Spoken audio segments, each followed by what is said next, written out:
पिताजी और माताजी की सभी सखी सहचरियां भी पधारी हैं और हमारी सभी बहनें एवं उनके सभी बालक, हमारी मौसी जी, हमारी माताजी, अब सबके क्या क्या नाम लें। सब यजमान जो यहाँ आए हैं वो भी तो कोई ना कोई हमको पुत्र मानता है, कोई हमको बालक मानता है। एक प्रकार से वे भी हमारी माताजी आदि सब हैं ही हैं। तो सबको भी बहुत बहुत धन्यवाद, प्रणाम। श्रीमद् भागवत के पाठ में विराजमान सभी विप्रवर, संगीत की सेवा कर रहे सभी संगीतज्ञ एवं आप सभी वैष्णवों को नाथ द्वारा में उत्सव का एक प्रकार से सबसे छोटा कर्ता मैं ही हूं, उस नाते आप सबका बहुत बहुत स्वागत है। आप लोग बड़े समय निकाल के कृपा करके हमारे ठाकुर जी के उत्सव में पधारे हैं, बहुत बहुत धन्यवाद आप सबका।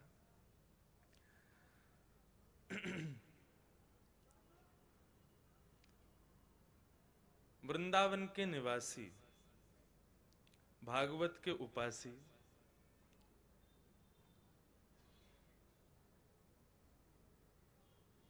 इतनी कृपा तो ठाकुर जी ने की ही थी मुझ पर।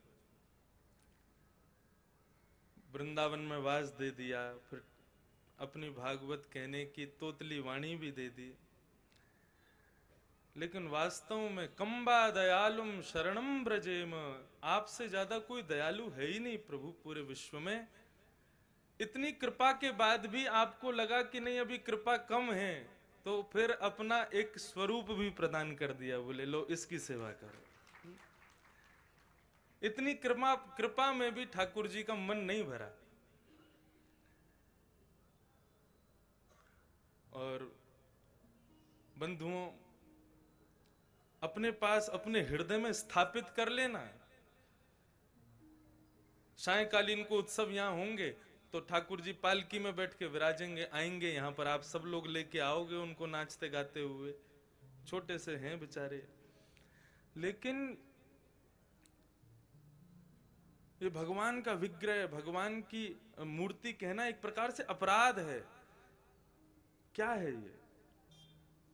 24 अवतारों का वर्णन तो सभी वेद वेदांगों ने किया है, लेकिन कलयुग के भक्तों पर कृपा करने के लिए ये जो जिनकी हम अर्चना करते हैं, चाहे वो बाल गोपाल हो, चाहे वो, उनको नाथ द्वार में बाल गोपाल प्रभु को नवनीत प्रिया जी कहते हैं।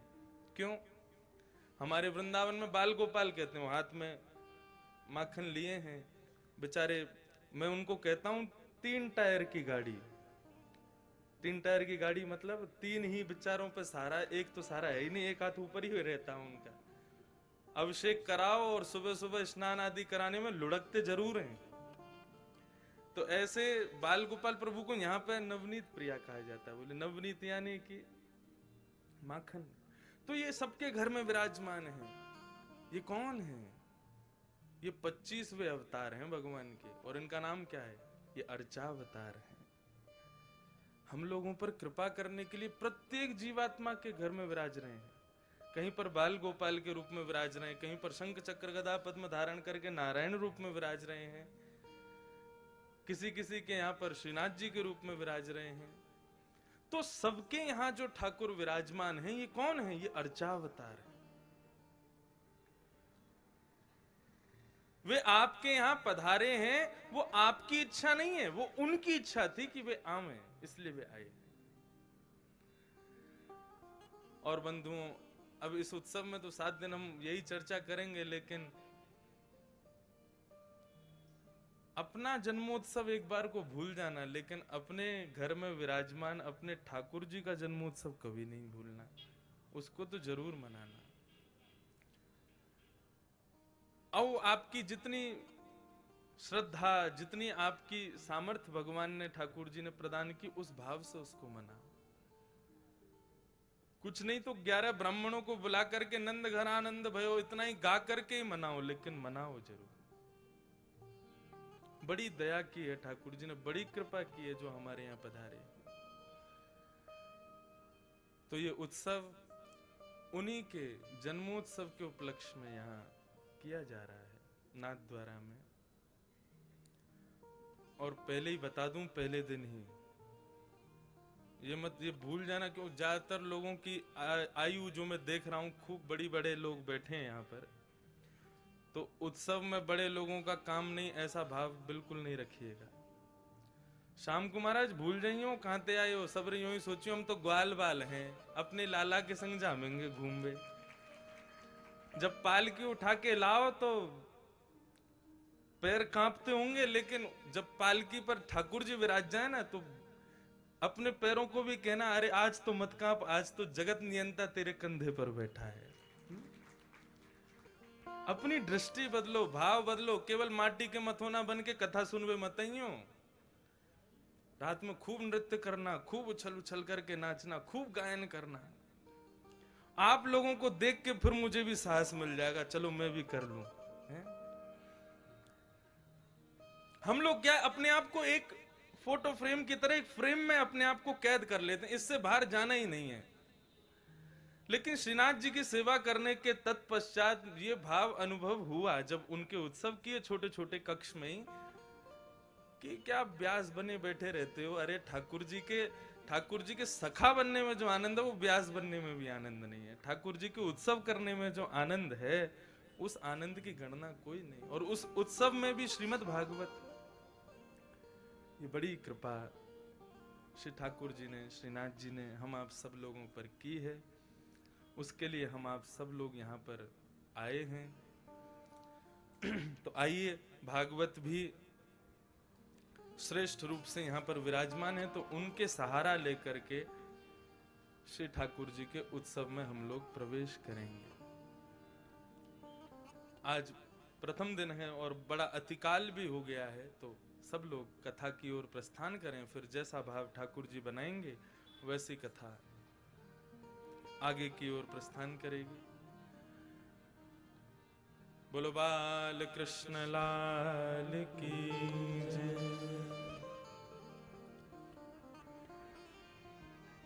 सच्चिदानंद रूपाय विश्वोत्पत्त्यादि हेतवे तापत्रय विनाशाय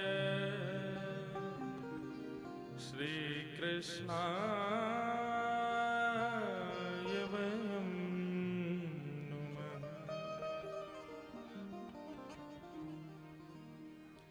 सच्चिदानंद रूपाय विश्वोत्पत्त्यादि हेतवे तापत्रय विनाशाय श्री कृष्णाय वयं नमः। ये श्रीमद् भागवत के महात्म का प्रथम श्लोक है और अधिकतर सभी वैष्णवों को याद रहता है। परंतु हर बार हर कथा में पूज्य पिताजी बैठे हैं, पूज्य गुरुदेव बैठे हैं, वे भी अनुभव करते होंगे, हर कथा में इस श्लोक का एक अलग ही भाव प्रस्तुत होता है, एक अलग ही भाव से इस श्लोक की व्याख्या होती है। तीन रूप, सच्चिदानंद रूपाय। मैं अपनी और भी कथाओं में कह चुका हूं, भगवान केवल रूपवान नहीं है, रूप और स्वरूप दोनों विद्यमान है। सावधानी से सुनिए बिल्कुल।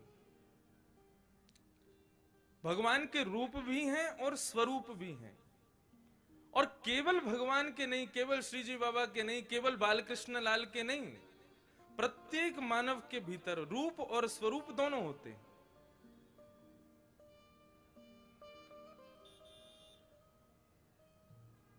अंतर केवल इतना है, रूप जो होता है वो केवल अपनों के आगे ही प्रस्तुत किया जाता है। जो अपने हैं, जो निजी हैं, उनके आगे रूप प्रस्तुत किया जाता है। और जिनसे हमारा अधिक संबंध नहीं, जिनको हम जानते नहीं, जिनसे हमारा कोई ऐसा विशेष भाव नहीं, उन लोगों के लिए हमारा स्वरूप होता है। स्वरूप और रूप दोनों में भेद है। घर में जब आप रहते हैं उस समय अपने परिवार के साथ में जो आपका है वो रूप है, और अपने कार्यकाल में जब आप रहते हैं, अपने किसी कार्य में व्यस्त रहते हैं, उस समय आपका स्वरूप है। ऐसे ही भगवान, जब वे दर्शन देने के लिए प्रस्तुत होते हैं, जब वे दर्शन देने के लिए तैयार होते हैं, तब वे स्वरूप में होते हैं।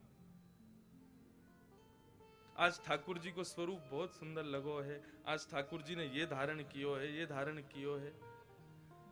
जहां पर समस्त दर्शनावली जाकर के दर्शन करें, वहां पर ठाकुर जी स्वरूपवान होते हैं।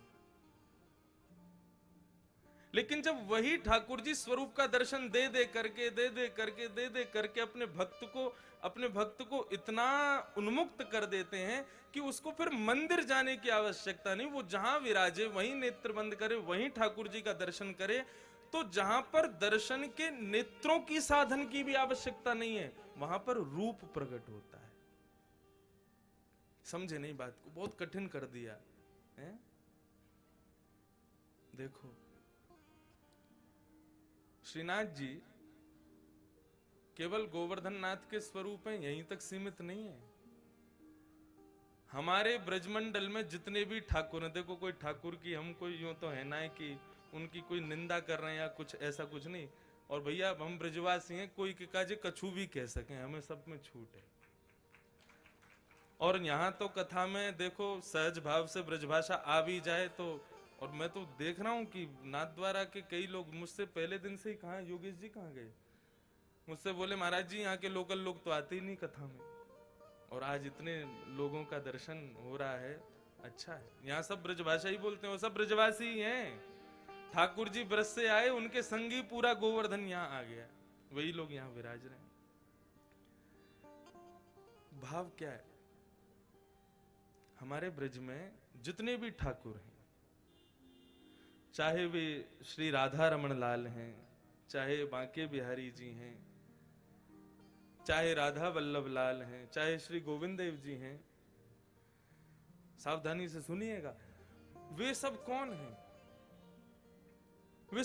वे सब रूप हैं। अब उनके स्वरूप विराजमान हुए हैं। जैसे कि स्वामी श्री हरिदास जी महाराज ने सुंदर सुंदर राग गा करके, सुंदर सुंदर पद बना करके अपने हृदय में भगवान की एक मूर्ति को स्थापित किया। अपने हृदय में भगवान का एक स्वरूप स्थापित किया, रूप स्थापित किया। लेकिन उनकी भक्ति इतनी प्रगाढ़ थी कि वो रूप ज्यादा दिन तक हृदय में रह नहीं पाया, और हृदय से निकल करके समस्त भक्तों के लिए प्रकट हो गए श्री बिहारी जी, बांके बिहारी। जब तक हरिदास जी के हृदय में थे तब तक वे रूपवान थे, लेकिन जब हम लोगों के लिए प्रकट हो गए तब वे स्वरूपवान हो गए। राधा रमन जी जब तक श्री गोपाल भट्ट जी के हृदय में विराज रहे थे तब तक रूपवान थे, लेकिन जिस दिन सबको दर्शन देने के लिए प्रकट हुए उस दिन स्वरूपवान हो गए। एका भाव और अनंता भाव, ये दो भाव आते हैं रूप और स्वरूप में। जहां पर केवल एक के भगवान वो रूपवान, और जहां सबके भगवान वहां स्वरूपवान। स्वरूप शब्द ज्यादा अच्छा लगता है, लेकिन वास्तव में भक्त का कार्य क्या होता है कि स्वरूप देखते देखते अब रूप का दर्शन करना प्रारंभ करें। श्रीनाथ जी हमारे ब्रज में कलयुग में संपूर्ण लीला किसने की? किसने की? श्री राधा रमन जी प्रकट होके बस विराज गए, खड़े ही भये। श्री बिहारी जी प्रकट होके विराज गए, श्री राधा वल्लभ जी प्रकट होके विराज गए, लेकिन पूरे ब्रज को कलयुग में अपनी लीला से अभिषिंचित किसने किया? श्रीनाथ जी ने किया। माखन चोरी भी करी है, पद गायन सुने भी हैं, और कुम्मन दास जी के तो आज भी खेत हैं गोवर्धन में, वहां ठाकुर जी अपने हाथ से बीज बोते थे। ये सब लीलाएं कलयुग में किसने की? श्रीनाथ जी ने की। मतलब मेरा कहने का अभिप्राय क्या है? हमारे बाल कृष्ण प्रभु के अनेकों रूप हैं, अनेकों स्वरूप हैं। वे श्री राधा रमन के रूप में भी विराज रहे हैं, वे श्री बिहारी जी के रूप में भी विराज रहे हैं, वही श्री राधा वल्लभ जी के रूप में विराज रहे हैं। और केवल वृंदावन तक सीमित नहीं रहो तो श्री द्वारिकाधीश जी के रूप में भी विराज रहे हैं, बद्रीनाथ के रूप में भी विराज रहे हैं, श्री रंगनाथ के रूप में भी विराज रहे हैं। ये जितने भी ठाकुर पूरे विश्व में हैं, ये बाल कृष्ण प्रभु के स्वरूप हैं, लेकिन श्रीनाथ जी बाल कृष्ण प्रभु के वास्तविक रूप हैं। ये रूप और स्वरूप का भेद बताना चाह रहा हूं। कई इनके तो पल्ले ही ना पड़ी है, फिर भी ताली बजा दी हो।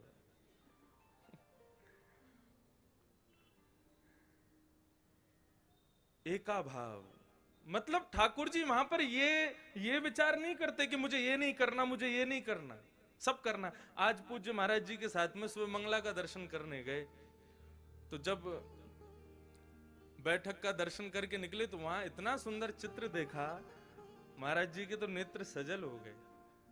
क्या भाव था, क्या चित्र में क्या देखा कि नंद बाबा घोड़ा बने हुए हैं और श्रीनाथ जी उनकी पद्दी पर बैठे। ये स्वरूप नहीं है ठाकुर जी का, ये रूप है। स्वरूप तो यही है, यही में विराज रहे हैं बस। लेकिन यहीं तक सीमित नहीं रह जाएं ठाकुर जी। ये देखते देखते देखते कभी तो ऐसा अनुभव हो जाए कि ठाकुर जी ने अपनी भुजा सीधी करी है, तो समझो अब रूप के दर्शन, अब रूप दिखा है। कभी भोग सिद्ध करो अपने घर में, तो भोग सिद्ध करने के बाद जब ठाकुर जी एकांत में भोग पा रहे हो, लौट करके जब आओ भोग उठाने के लिए, तो क्या पाओ कि महाप्रसाद को एक चावल ठाकुर जी की जिह्वा पे लगो हो, एक होठ पे चिपको हो, ऐसा दर्शन है जाए तो समझो कि अब स्वरूप रूप में परिणत हो गया। अब स्वरूप स्वरूप का विचार नहीं करता, अब स्वरूप ये भाव नहीं रखता कि मुझे यहीं तक सीमित रहना है। अब वो स्वरूप हमारे सामने भी खुल रहा है। अब उनको ये भाव नहीं है कि भाई ये पराया है, उनको ये भाव आ रहा है कि अपना ही है, चलो इसको धीरे धीरे अनुभव करावें हम। जब ठाकुर जी के स्वरूप में ऐसे अनुभव होने लग जाएं तो समझो अब सच्चिदानंद रूप प्रकट हो रहे हैं। श्रीमद् भागवत के प्रथम श्लोक में स्वरूप का वर्णन नहीं है, रूप का वर्णन है। श्रीमद् भागवत कहती है कि शरण में आने के बाद में दर्शन करने जाओ तो स्वरूप तक सीमित मत रखो ठाकुर को, रूप का दर्शन हो। ये भाव है, रूप और स्वरूप। मैं अपने कक्ष में अपनी मां के साथ बैठा हूं ना, तो वहां पर मैं लेट भी सकता हूं, मैं पौड़ भी सकता हूं, मैं उनके संग में खेल भी सकता हूं, कुछ भी कर सकता हूं। लेकिन वहीं पर आप में से कोई आ जाए, सोई पटका पहनूं, अब ब्यास बन जाओ, अब सीधे बैठो। ब्यास जी तो लेटते भी नहीं है, ब्यास जी तो बैठते भी नहीं, ब्यास जी तो ये भी नहीं करते। वो क्या है, वो स्वरूप है। आपके प्रति मेरा वो भाव नहीं उठेगा जो मेरी मां के प्रति उठ जाएगा। ठीक उसी प्रकार ठाकुर का भाव आपके प्रति वैसा हो जाए कि भाई इसके सामने तो हम कुछ भी कर सकते हैं, तब समझो स्वरूप रूप में परिणत हुआ है। जीवन क्या है, भक्ति क्या है कि आपके अर्चावतार, आपके स्वरूप आपसे भेद दृष्टि नहीं रखे, आपके प्रति यह भाव नहीं रहे कि इसके सामने ये लीला नहीं कर सकता मैं। जीवन पूर्ण हो जाए और ठाकुर जी वैसे के वैसे ही विराजे रहे, तो क्या भक्ति की हमने। कभी रात्रि में ठाकुर जी को, अभी सर्दी का समय, हेना का इत्र वक्षस्थल पर अर्पित करो, चरणों में लगाओ, तो पता चले ठाकुर जी के रोए खड़े हो गए। कभी हुआ अनुभव? और जिस दिन वो अनुभव हो जाएगा, उस दिन संसार का परमानंद आपको प्राप्त होगा कि ठाकुर जी ने अब पर्दा नहीं किया आपसे, हर स्थिति में आपको दर्शन दे सकते हैं।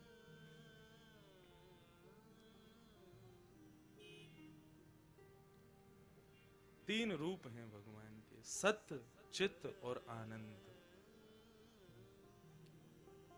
साक्षात सत्य स्वरूप हैं। श्री गिरधर लाल जी कृपा करके हमारे घर में पधारे हैं। हमारे घर के भी सब लोग बैठे हैं, सावधानी से सुनना, क्योंकि व्यास सबको कथा सुना देता, घर वाले ही ना सुने। सब मान लेंगे, उसके लिए घर वाले ही नहीं मानते। तू व्यास होगा सबके काज, हमारे आगे मत बोले कर।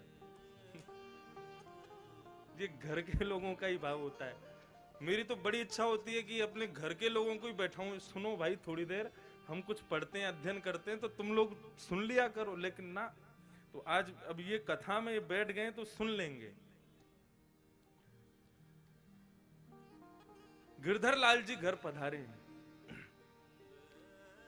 वे सत्य स्वरूप हैं। मैं आज सेवा कर रहा हूं और इच्छा तो रहेगी करता ही रहूं जीवन पर्यंत, लेकिन एक समय तो आएगा जब ठाकुर जी मेरी सेवा फिर किसी और को दे देंगे, चाहे वो मेरे ही आने वाली संतति क्यों ना हो। लेकिन ये दिन तो एक दिन आएगा कि जिस दिन मैं सेवा नहीं कर पाऊंगा। वो एक को संयोग देते हैं तो फिर दूसरे को वियोग दे के आए हैं, और तुम्हें संयोग दिया है तो तैयार रहना, एक दिन तुमको भी वियोग दे करके जाएंगे।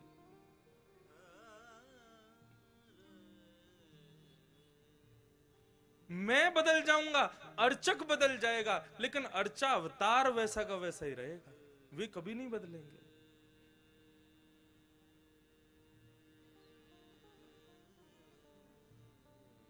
वे अपने रूप में ही विराज रहेंगे। श्री रैदास जी अपने गिरधर लाल जी लेकर के मेड़ता पहुंचे। सावधानी से सुनना, मेड़ता जहां मीराबाई विराजती थी, अपने ठाकुर की सेवा करते थे श्री रैदास जी। और सेवा करने के बाद में फिर प्रवचन करते, समस्त गांव के लोग आकर के श्रवण करते।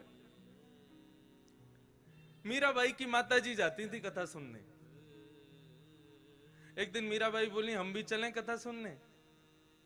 माताजी बोली तू अभी छोरी है, अभी तू नेक्सी सी लाली है, तू कथा कहाँ समझेगी, तू रहने दे। मीराबाई बोली हमारो घर मन ना लगे, आप हमें संगी ले चलो। तो माताजी मीराबाई को संग लेकर के आ गए। अब मीराबाई प्रवचन सुन रही थी, प्रवचन सुनते ही उनकी दृष्टि पड़ी, पीछे विराज रहे हैं श्री गिरधर लाल, गिरधर गोपाल। मीराबाई ने जैसे ही उनको देखा, देखते ही मन में यह भाव उत्पन्न हुआ कि इनको तो शायद मैं जानती हूं, मेरा इनसे परिचय है। अपनी मां से पूछने लगी, मां ये कौन है, ये जो पीछे बाकी अदा में खड़े हैं, एक भुजा ऊपर करके खड़े हैं, ये कौन है? बोले ये बाबा के अर्चावतार हैं, ये बाबा के सेव्य ठाकुर जी हैं। मीराबाई बोली आप जरा इनको नाम पूछो ना, इनको नाम कहा है? बोले अब कहा करे तू बाबा करे ना। बोले नहीं मोकू कछु आभास है रहे हो है, आपने पूछो तो सही। मीराबाई की माताजी ने रैदास जी से पूछा, बाबा हमारी लाली जिज्ञासा कर रही है, आपके ठाकुर जी को नाम क्या है? रैदास जी बोले गिरधर गोपाल। गिरधर गोपाल सुनते ही मीराबाई का हृदय का मयूर नृत्य करने लगा। रैदास जी के चरणों में प्रणाम किया और कहने लगी, आप इनको ये नाम गिरधर गोपाल कैसे पड़ा, मुझे बता सकते हैं?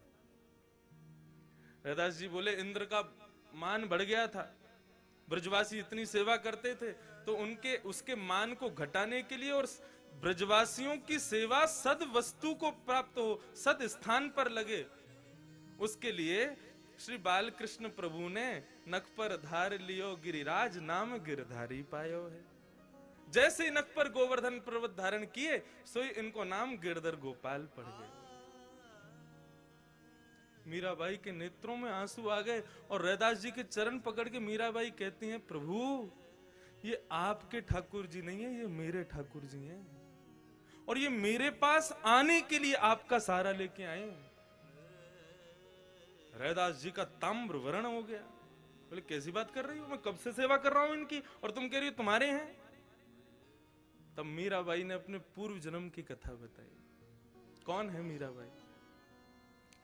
भगवान के एक मित्र सुबल का ब्याह पूर्व जन्म में मीराबाई से हुआ था। मीराबाई जब अपने पूर्व जन्म में थी, तब उनका ब्याह भगवान के मित्र सुबल के साथ हुआ।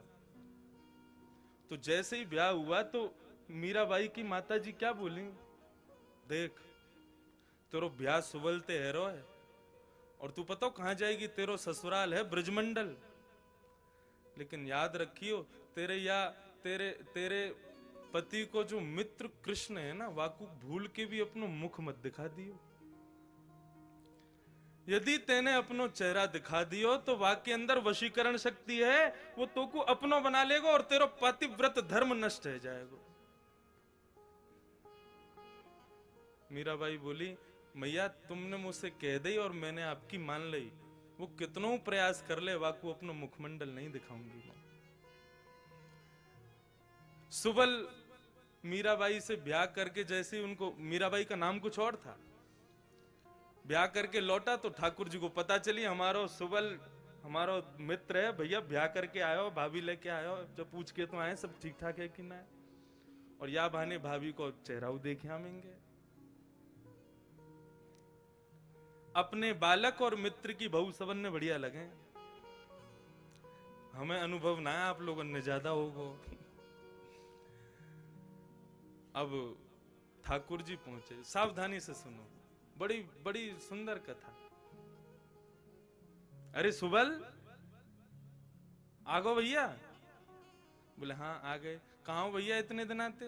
बोले ब्याह है गो है ना, तो अब गृह गृहस्थी बन गई है, वही में व्यस्त हो। अरे भैया ब्याह करे आयो ने, हमें दिखा दे अपनी बहू को मोड़ो। सुबल बोलो तू देवर है, वो तेरी भाभी है, अपने आप देख ले मोते काके। तो पालकी में बैठी थी मीराबाई, और हमारे श्रीनाथ जी बाबा ऐसे पर्दा हटा के जैसे ही भीतर झांकने लगे, मीराबाई को पता चला ये वही बाल कृष्ण, तुरंत अपना मुंह ढक लिया। ठाकुर जी बोले, भाभी जी ने एक अपना मुखमंडल दिखाए दो। मीराबाई ने मुंह खिला दिया, बोले नहीं दिखाएंगे। ठाकुर जी ने खूब अब आप सोचो, ठाकुर जी जाको मुख देखना चाहे। मीराबाई ने खूब मना किया, बोले हम अपना मुख नहीं दिखाएंगे। भगवान बोले ठीक है, तू को बहुत गुमान है ना अपने चेहरा पे, तू को श्राप दे रहा हूं मैं। एक दिन तू जिस स्वरूप को तू अपना चेहरा नहीं दिखा रही है ना, यही स्वरूप की प्राप्ति के लिए तड़पेगी तू, और मेरा दर्शन नहीं आ पाएगा तू को। और ऐसा कह के ठाकुर जी वहां से चले गए। और जब वो समय आया, जब इंद्र का मान भंग करने के लिए श्री बाल कृष्ण प्रभु ने अपनी इकन्नी उंगली पर जैसे ही गिरिराज पर्वत धारण किए, समस्त ब्रज के ब्रजवासी वहां पर खड़े थे। जैसे ही मीराबाई वहां पहुंची और भूल से ठाकुर जी को अपने नेत्रों से देख लिया, देख करके आज मीराबाई के नेत्र सजल हो गए, और सजल होते ही मीराबाई आज अपनी मां को कोसती है। बोले मैया तेने कैसी सीख दी मुख को, इनसे मुख छुपावे को आज्ञा करी तेने। ठाकुर जी को बार बार देखना चाहे, लेकिन श्राप के कारण बार बार ठाकुर जी दिखते ही धुंधले है जाए। मीराबाई ने दोनों हाथ जोड़े और बार बार प्रणाम करे, बोले प्रभु मुझको क्षमा कर दो, अपनो स्वरूप दिखाओ। ठाकुर जी के हृदय में भाव प्रकट भयो, तो मीराबाई को आज्ञा करी, तू चिंता मत कर, अब या जन्म में तो तू को मेरो दर्शन होगा ही ना, लेकिन हाँ अगले जन्म में तू मीरा बन के आवेगी, तब एक संत के यहाँ गिरधर गोपाल रूप धारण करके मैं तेरे पास आऊंगा, तब तू को मेरो स्वरूप दिखेगा। आज मीराबाई ने ये कथा सुनाई, लेकिन रैदास जी ने मानी नहीं। बोले वर्षों से सेवा कर रहा हूं मैं, कैसे दे दूं तुमको। मीराबाई गिरधर गोपाल की ओर देखती है और कहती है, आपके संत निष्ठुर नहीं है, आप निष्ठुर हो। आप ही नहीं चाहते मेरे पास आना। ठीक है प्रभु मैं जा रही हूं आज तो, लेकिन 3 दिन का समय दे रही हूं, यदि आप मेरे पास नहीं आए तो छुरी से अपना गला छेद दूंगी।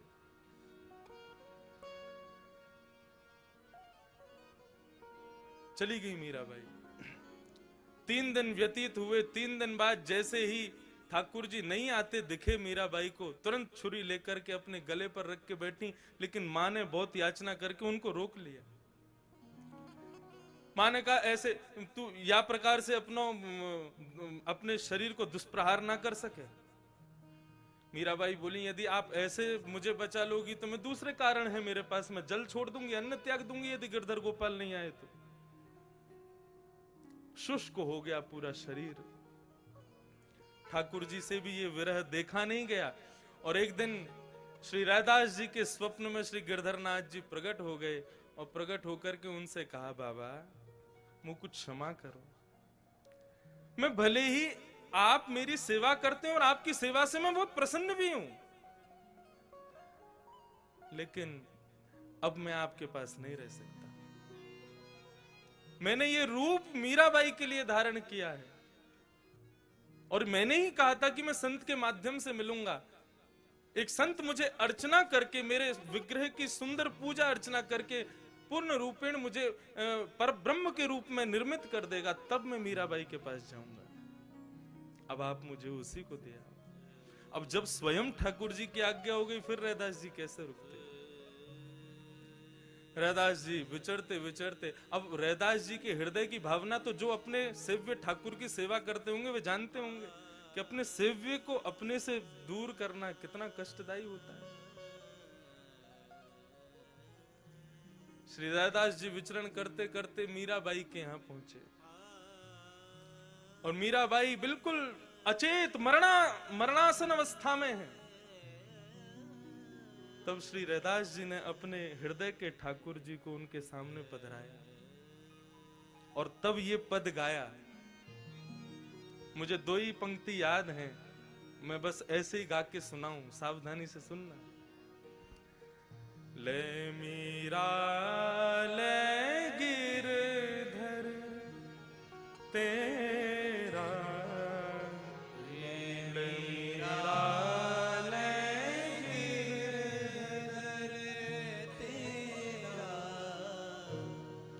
ले मीरा ले गिरधर तेरा, ले मीरा ले गिरधर तेरा, सेवा पूर्ण भई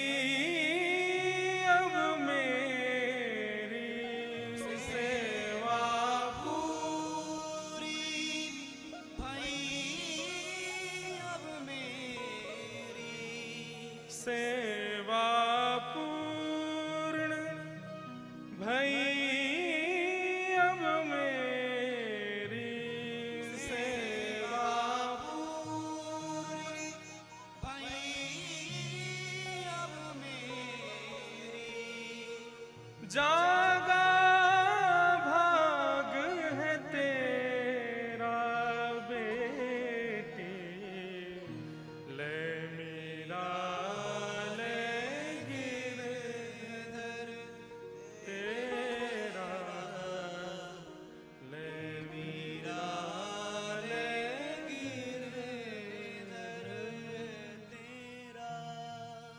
श्री रैदास जी महाराज अपने सेव्य, अपने निज ठाकुर जी को मीराबाई को दे आए और उसी दिन इसी राजस्थान की भूमि पर भक्त मीरा का द्वितीय जन्म हुआ। ऐसी भक्ति के अलख जगाई। आज भले ही अपने देह से ना हो, लेकिन अपनी वाणी से, अपने कृत्यों से आज भी मानो ऐसा लगता है कि मीराबाई रात्रि में सब सो जाते हैं, ठाकुर जी भी शयन करते हैं हम लोगों के लिए, लेकिन कपाट बंद होते ही मानो मीराबाई जैसे भक्तों के साथ में ही लीला करते हैं। ये भक्ति की वो परिणति है जहां तक हर वैष्णव पहुंचना चाहता है, लेकिन संसार के माया के कारण नहीं पहुंच पाता। तो वही भाव, ये कथा क्यों कह रहा हूं मैं? अर्चावतार का ये स्वरूप है कि वो एक को संयोग देता है तो किसी को वियोग दे के आया है, और आपको संयोग दिया है तो एक दिन आपको भी वियोग देगा। आज नहीं तो कल भले ही मेरे वंश में आगे के लोग गिरधर लाल की सेवा करें, लेकिन मुझसे तो सेवा जाएगी ही ना। इसलिए अपने अर्चावतार को जितना हो सके, अपने नन्हे से गोपाल जी या जो भी आपके घर में अर्चावतार के रूप में विराज रहे हैं, उनकी खूब सेवा करो। वे आपकी सेवा से निरंतर प्रसन्न रहें, ये भाव रखो। वे सत्य स्वरूप हैं, उनका अर्चक बदल सकता है लेकिन वे कभी नहीं बदलेंगे, वे निरंतर सत्य रहेंगे। दूसरी बात, चैतन्य हैं वे। हमारे शास्त्रों में वैष्णवों के लिए 2 अपराध बताए गए, भगवान से विमुख होने के 2 अपराध। और वो 2 अपराध कौन से हैं? पहला अपराध तो यह है कि अपने घर में विराज रहे ठाकुर जी में अर्चावतार में मूर्ति भाव रखना, ये सबसे पहला अपराध है। वे चैतन्य हैं, आपके हृदय का भाव ऐसा ही होना चाहिए कि जिस प्रकार मुझे भी सर्दी लगती है, मुझे भी गर्मी लगती है, मुझे भी भूख लगती है, पुष्टि क्या है? यही तो पुष्टि है। वे ठाकुर साक्षात लाडले लाल के रूप में ही विराज रहे हैं। श्रीनाथ जी महाराज जिस सेज पर विराजते हैं उस सेज को सेज नहीं माना जाता। वो सेज क्या है? जिस स्थान पर श्रीनाथ जी विराजन उस स्थान को माना जाता है कि ये श्री यशोदा जी की गोदी है और गोदी में लाला बैठे हैं। पिछवाई जो है वो किसका भाव है? जो पीछे हम मसनद लगाते हैं ऐसे श्रीनाथ जी की भी मसनद लगती है, ठाकुर जी भी पीछे अपने पिछवाई तो रखते हैं सहारे के लिए, तो उसको हमारी दृष्टि में तो वो दिखेगा कि ठाकुर जी सहारा ले रहे हैं, लेकिन वो भाव क्या है? बोले ये यशोदा जी का पेट है, जैसे बालक गोद